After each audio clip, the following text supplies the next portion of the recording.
Условна затворска казна од 1 година ако стори кривично дело во следните 3 години, доби екс-председателката на антикорупцијска Татјана Димитровска, откако беше прогласена за виновна за оддавање на службена тајна и компјутерски фалсификат. Судот како отежнителна околност го наведе тоа што делата ги сторила како председателка на една од најважните институции за борба против корупцијата, а ја компрометирала и државната безбедност и го изиграла системот за да добие највисок безбедносен сертификат, што на крајот и изрече условна казна. За сторените 2 кривични дела на обвинетата Татјана Димитровска се утврдува единствена казна затвор во траење од 1 година, па согласно член 48, 48а, 49 и 50 од КЗ, судот на обвинетата Татјана Димитровска и изрекува алтернативна мерка условна осуда, така што утврдува единствена казна во траење од 1 година и истовремено се определува дека оваа казна нема да се изврши доколку обвинетата во рок од 3 години од правосудноста на пресудата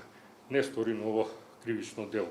Предметните обвинители пак се задоволни што е докажана вина, а по однос на казната посочија дека очекувале ефективен затвор. Најавија дека дополнително ќе се признесат дали ќе поднесат жалба до апелација.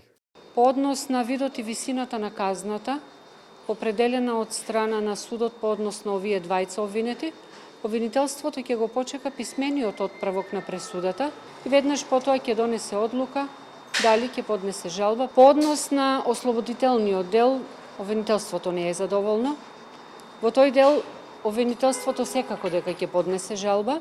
Обвинителството смета дека апсолутно со презентираните докази докажа надвор од разумно сомневање дека обвинетата Билјана Петровска Мантева го сторила кривичното дело оддавање службена тајна. И условната казна представува неуспех, порача адвокатот на поранешната антикорупционерка Владимир Туфекџиќ. Тој веќе најави жалба до апелацијскиот суд со цел, како што кажа, да се докаже невиноста на Димитровска.